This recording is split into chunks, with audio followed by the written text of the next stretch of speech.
Assalamualaikum warahmatullahi wabarakatuh. Alhamdulillah, bi ni'matihi tatimmus salihat. Asyhadu an la ilaha illallah wahdahu la syarikalah.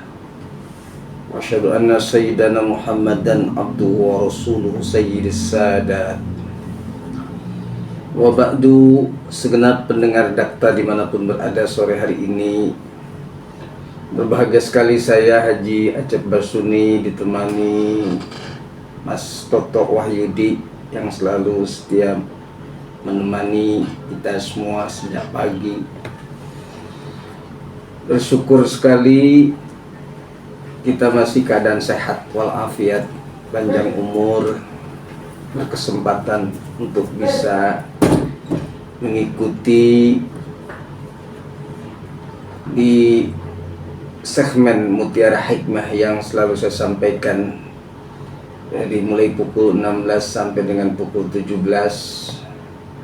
Dan dari studio kami mengucapkan selamat mengikuti bagi saudara yang sudah berkumpul bersama keluarga. Semoga Anda berbahagia selalu dan berkah Allah senantiasa menyertai Anda.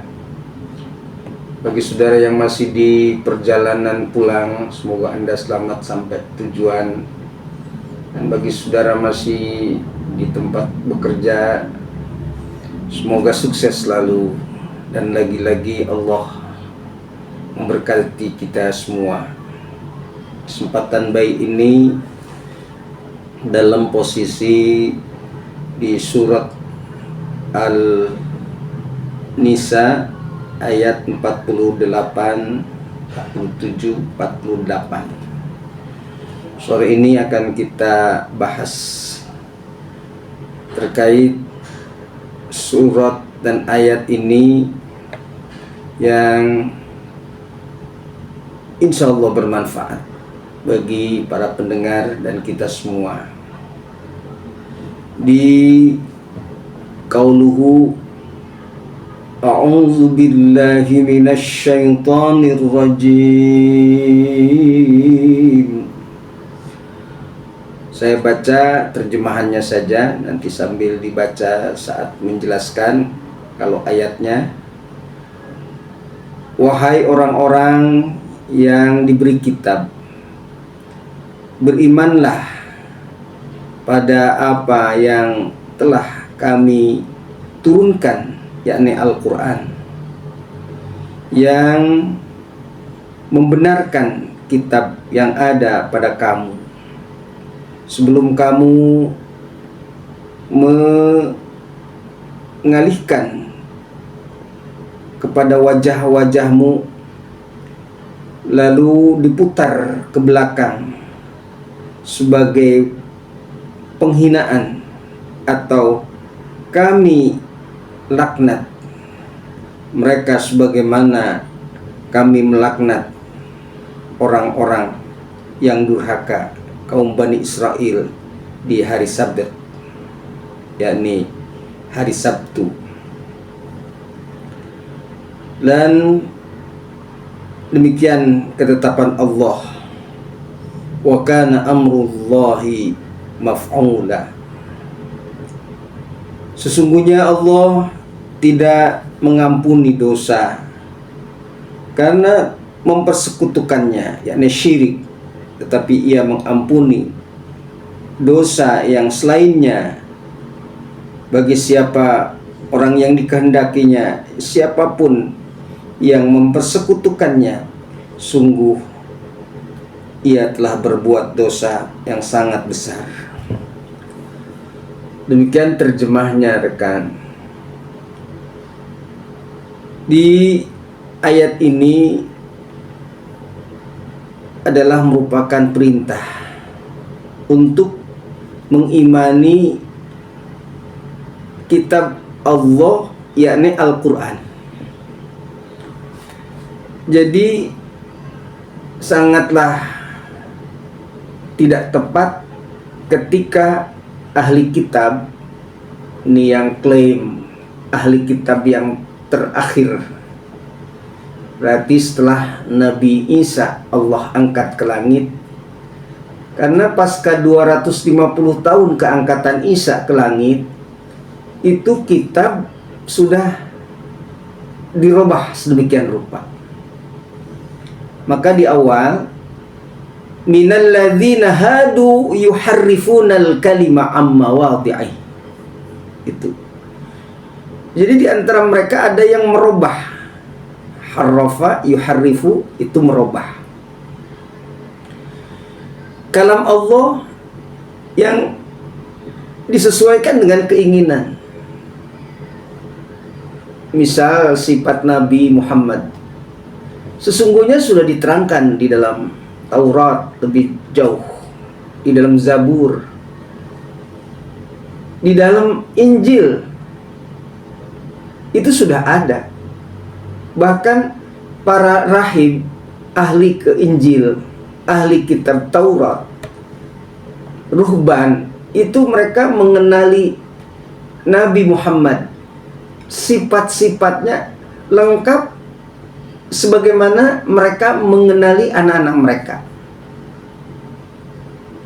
Jadi nggak mungkin kalau para rahib, ruhban, para orang-orang yang mengerti terhadap Injil, kalau sifat Nabi Muhammad itu mereka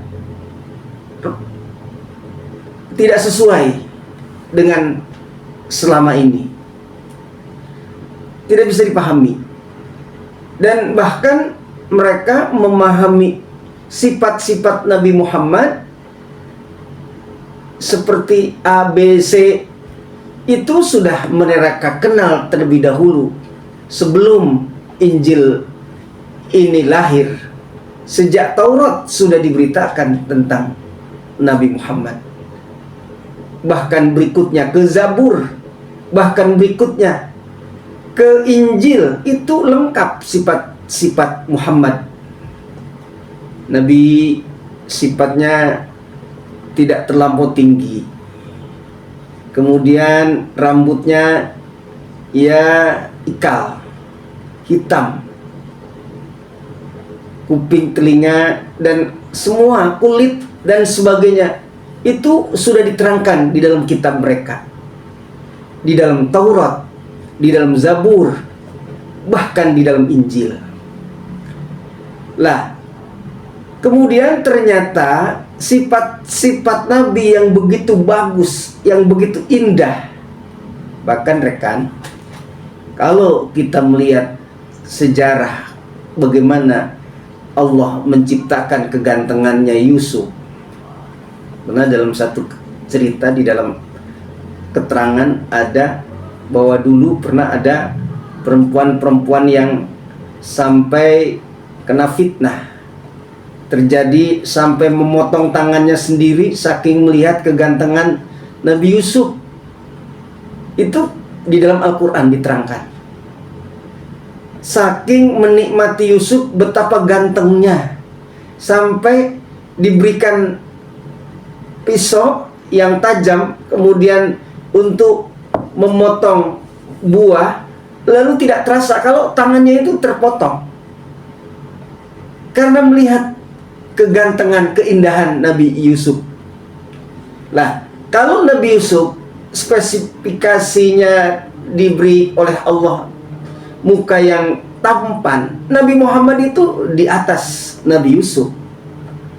Lah, kalau selain Nabi Yusuf, Nabi apa lagi yang dikisahkan di dalam Al-Quran betapa ketampanannya? Berarti Nabi Muhammad segala-galanya. Dan sifat-sifat itu, rekan, telah diceritakan di dalam Taurat, di dalam Zabur, di dalam Injil, sudah ada. Nah, lalu para rahib, orang-orang yang mengerti Injil, yang jujur, itu mereka sebagaimana mengenali anak-anak mereka sesungguhnya.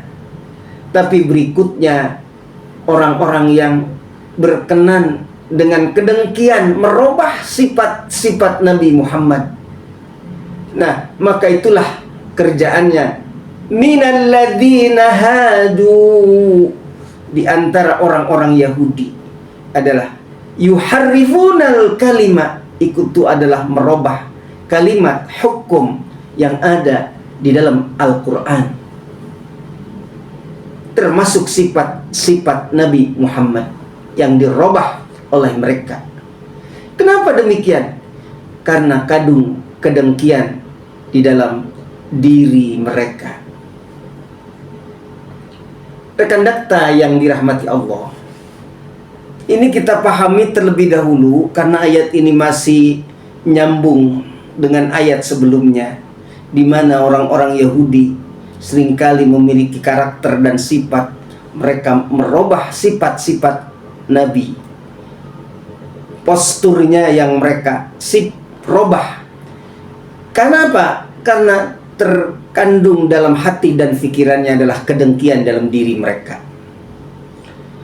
Nah, karenanya ayat ini diperintahkan untuk orang-orang yang memegang kitab, entah kalau yang saat ini memiliki kitab Injil, itu sejatinya mengimani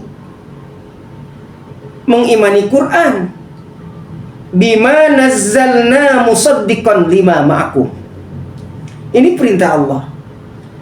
Bahkan dalam sastra kita melihat bahwa hei orang-orang yang diberikan kitab. Berarti siapa yang diberi kitab?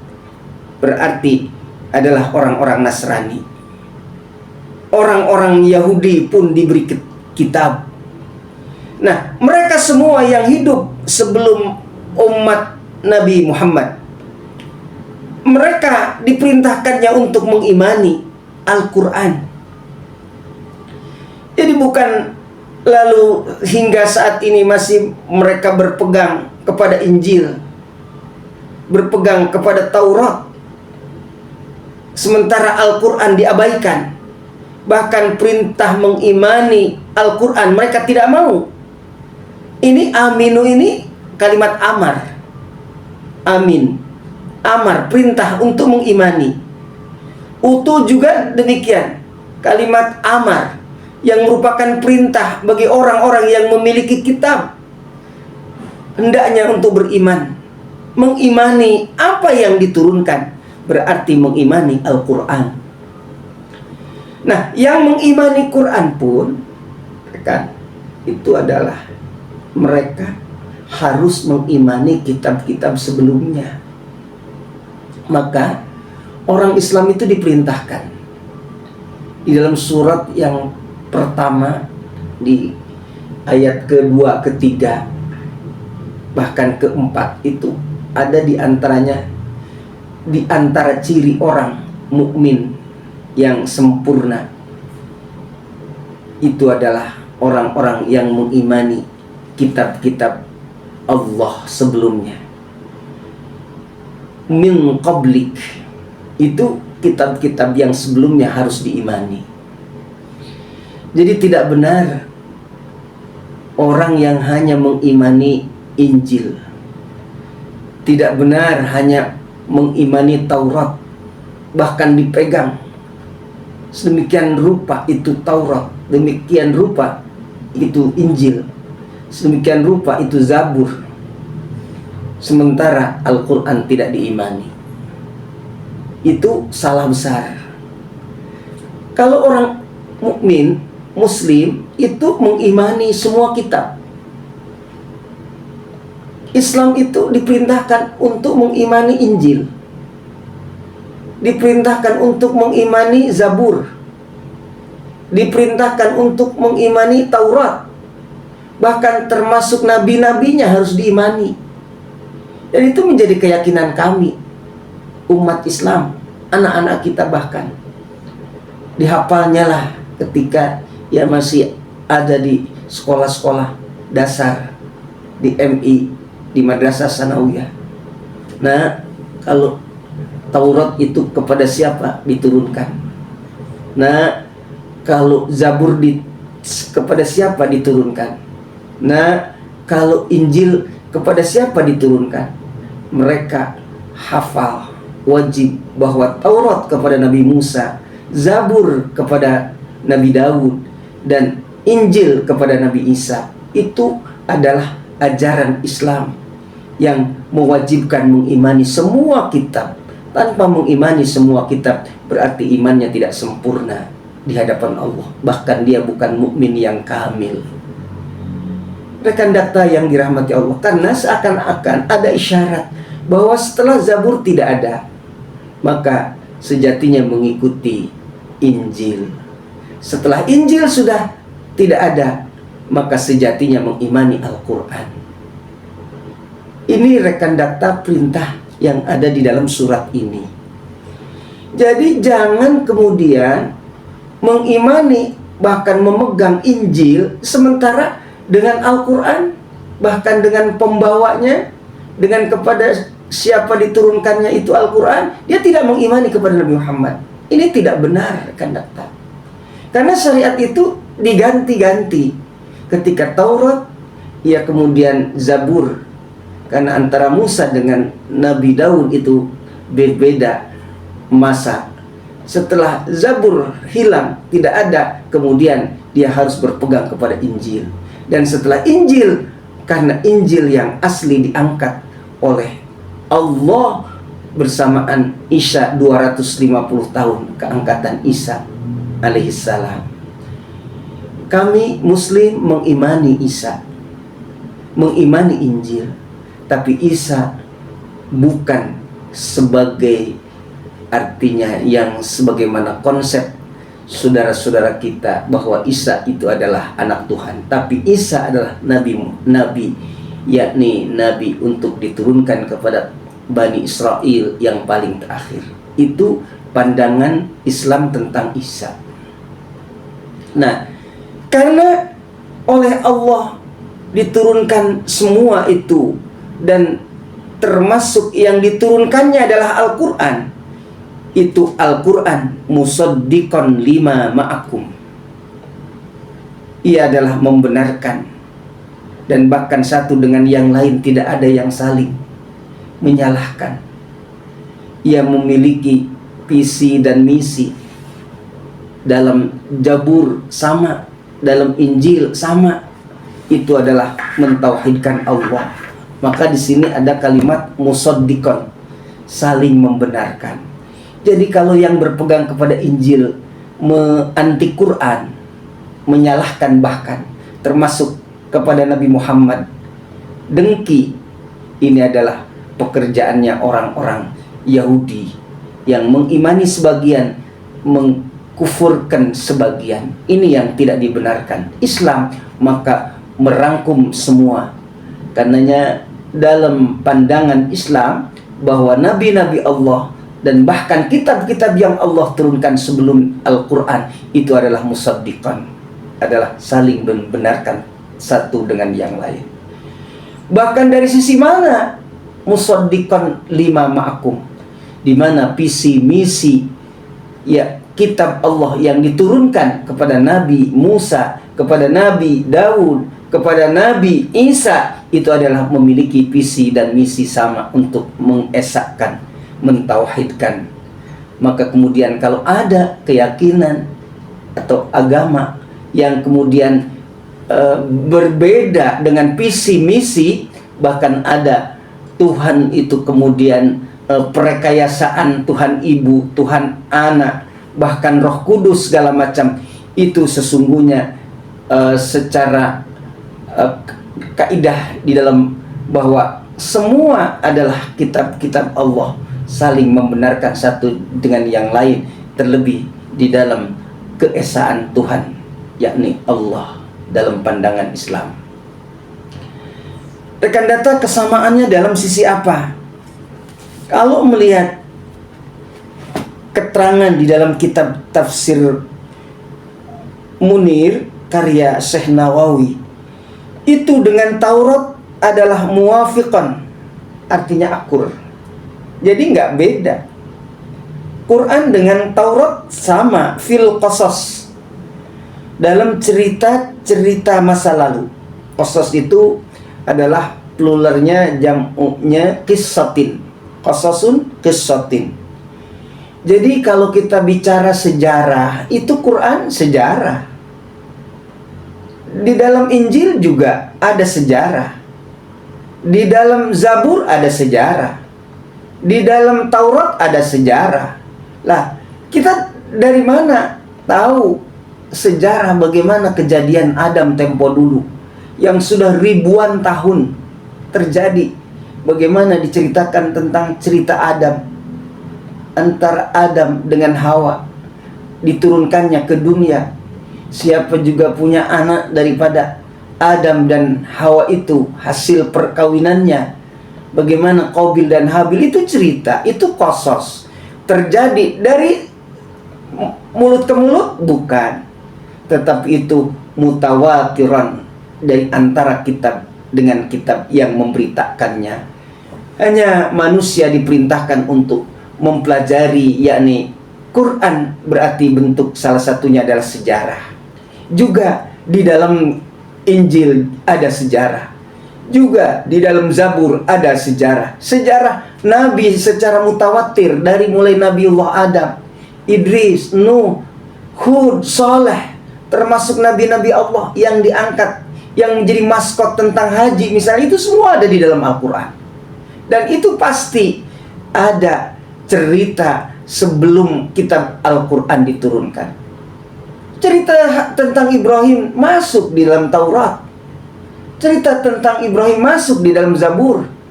Cerita tentang Ibrahim masuk di dalam Injil. Bahkan cerita tentang Ibrahim yang sudah 5.000 tahun ada di dalam Al-Quran. Dan itu menjadi pegangan bagi umat Islamkah?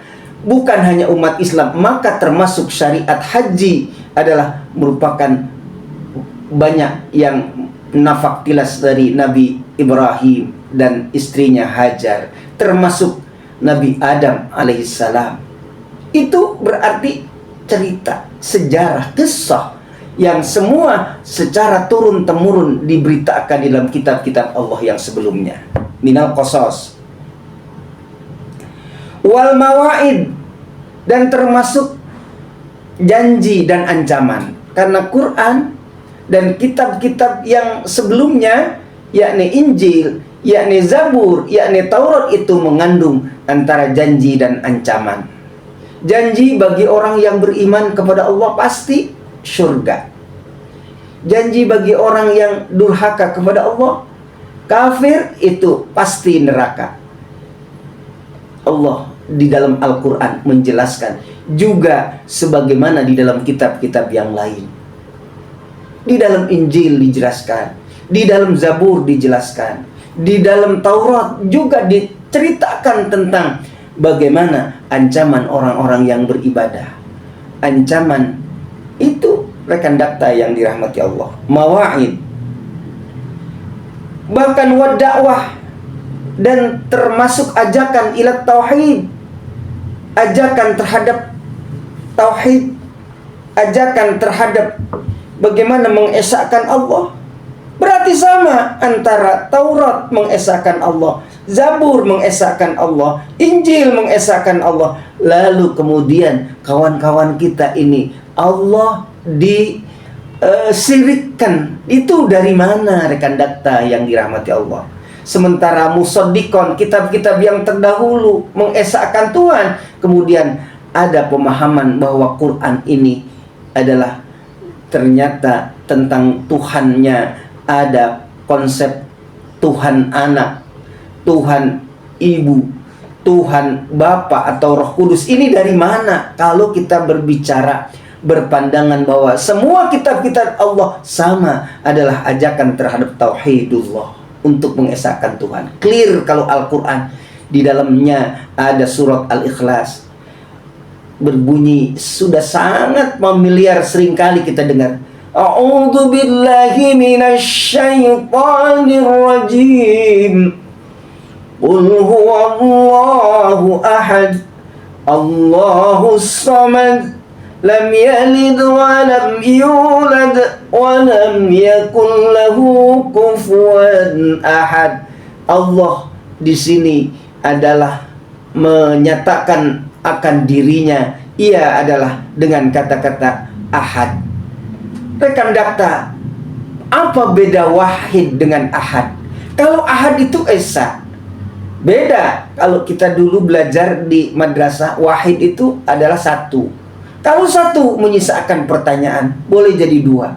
Lah kalau sekarang ada tiga Tuhan itu, mungkin nanti akan menjadi 4, 5 dan seterusnya. Ini berarti bukan sifat Allah. Maka Allah menyampaikan lam yalid. Iya, sifat yang berikutnya. Allah sempat tujuan, Allahus Somad.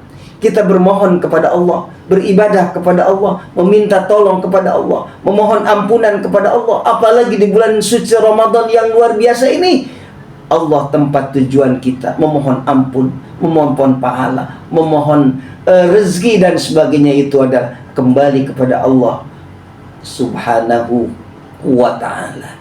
Itu Somad. Lalu lam yalid, dia tidak beranak. Ia mengatakan sendiri lam yalid. Siapa yang beranak? Yang biasa beranak itu adalah perempuan. Kalau laki nggak ada. Yang biasa beranak itu perempuan. Berarti menafikan Siti Maryam sebagai ibunya Tuhan. Maka Tuhan ibu di dalam konsep Quran Islam tidak ada pandangan bahwa ibunya Isa itu adalah manusia yang Allah memang satu ketika nanti akan membuktikan, mewujudkan bahwa akan ada manusia yang lahir menunjukkan kuasanya. Ada yang lahir dari seorang ibu yang tanpa bapak. Lalu pertanyaan kita, kenapa dulu Nabiullah Adam yang tanpa ibu, tanpa bapak tidak dijadikan fitnah? Kenapa hanya dijadikan fitnah adalah Isa yang di sana semua serba terukur. Terukur seperti apa? Karena manusia itu adalah tadi yang disebut dengan pertama lam yalid, tidak ada sifat Tuhan bagi manusia. Lalu yulad, apa mana yulad? Artinya yulad itu yang dilahirkan. Siapa yang dilahirkan? Berarti anak. Kalau yang melahirkan adalah ibu, sekaligus berarti menganulir Maryam sebagai ibunya Tuhan. Lalu kemudian yulad itu adalah berarti menganulir orang atau anak yang dilahirkan. Jadi Isa itu adalah bukan lalu anak Tuhan. Maryam bukan sebagai ibunya Tuhan.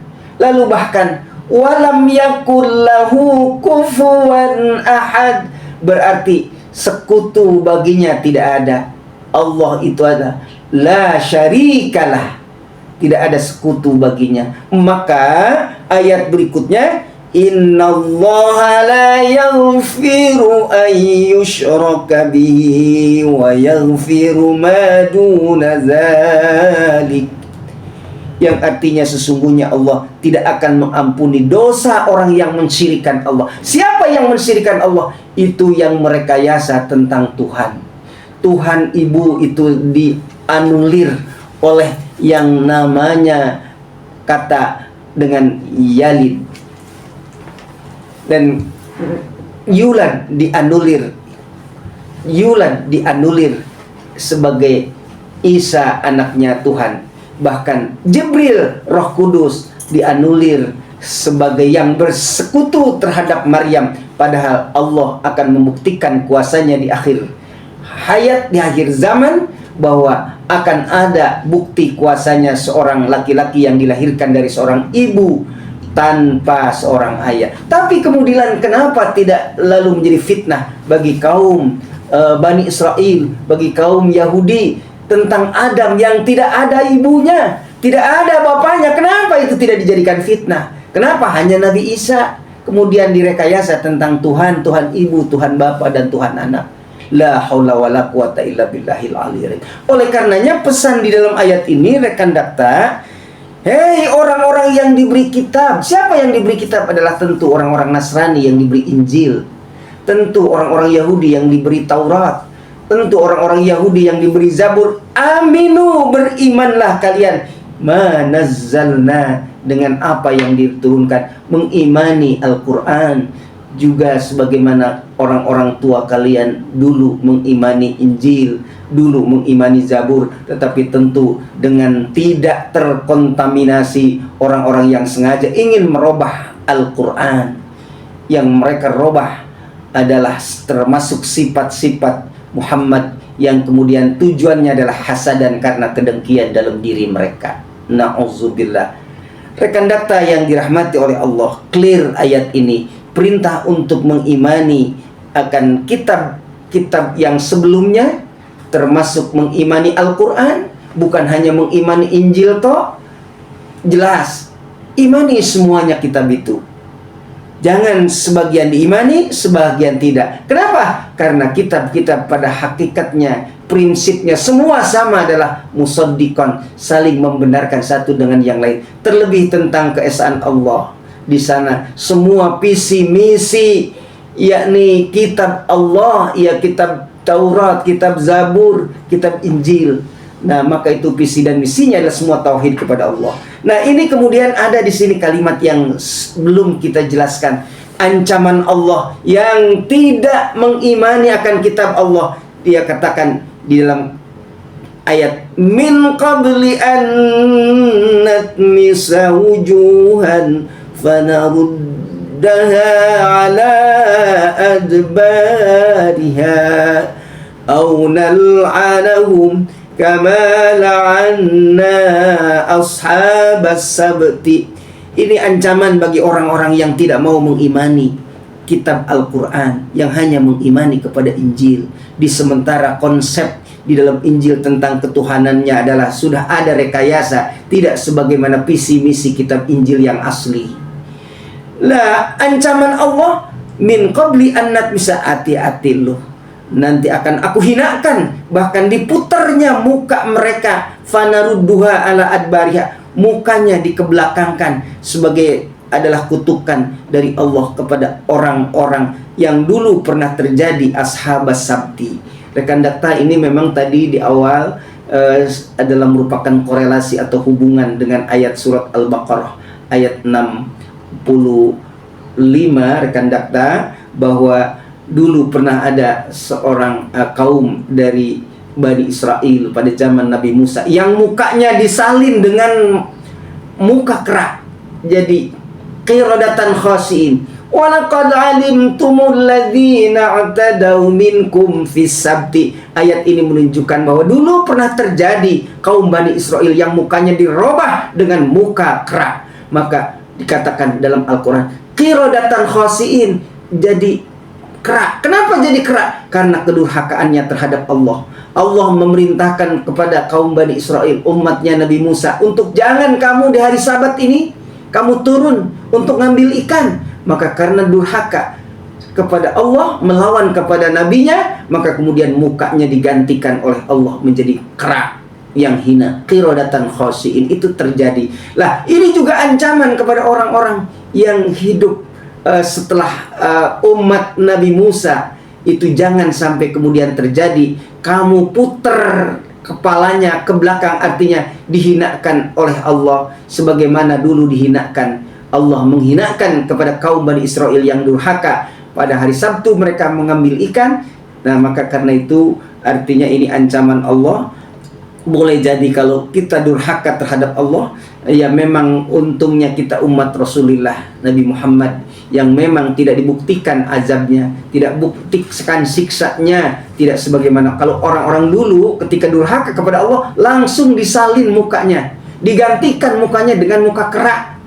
Na'udzubillah. Kalau sekarang kan masih diberikan kesempatan, ayo lo silahkan aja. Kadang-kadang orang durhaka banget kepada Allah, ngelawan banget sama Allah, masih diberi kesempatan. Gimana nggak ngelawannya sama Allah? Umat Islam sekarang digenosida, mau dihabiskan, itu kan anak durhaka. Orang durhaka kepada Allah yang dilarang di dalam keterangan jarangan, kemudian kamu membunuh, apalagi orang-orang Islam secara sengaja kamu bunuh, kamu habiskan itu dengan genosida seperti itu. Tapi masih Allah berikan kesempatan, Allah berikan panjang umur, malah sehat. itu pada durhaka kepada, tapi beda dengan umat-umat terdahulu. Bagaimana umat Nabi Musa yang dulu durhaka kepada Nabi Musa, melawan terhadap Nabi Musa, mereka langsung mukanya disalin menjadi muka kerak. Nah, ini adalah isyarat untuk kehinaan.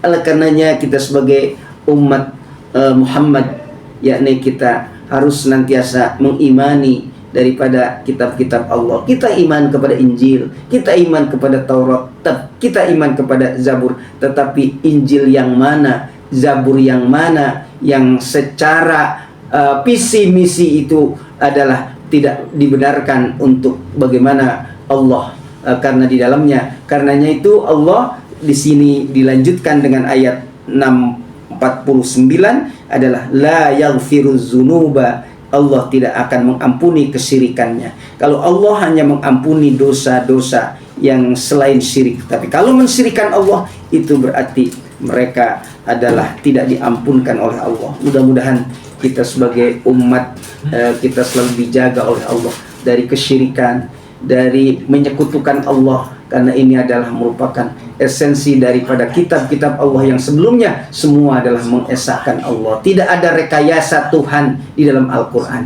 tidak ada jawabannya di dalam surat Al-Ikhlas.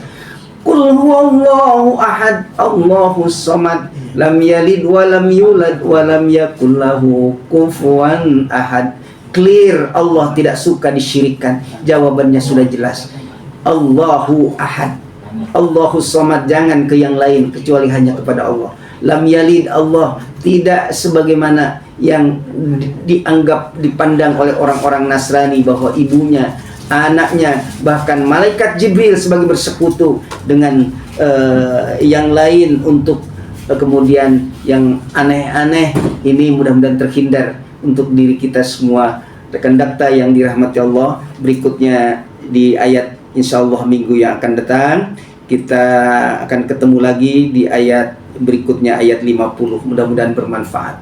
Saya beserta kru dari studio mengucapkan selamat menjalankan ibadah puasa. Semoga puasa kita diterima oleh Allah Subhanahu wa taala. Kesimpulan, jangan kita kemudian kecuali meyakini hanya dengan kitab-kitab Allah yang lain, kemudian khawatir ancaman Allah ini akan terbukti sebagaimana tempo dulu Allah menghinakan orang-orang yang durhaka kepadanya. Allah tidak akan menerima dosa syirik kepadanya, dan ia hanya menerima dosa-dosa yang lain. Terlebih sekarang di bulan yang penuh berkah, penuh ampunan. Ayo kita banyak bertobat, beristighfar kepada Allah di bulan suci Ramadan ini.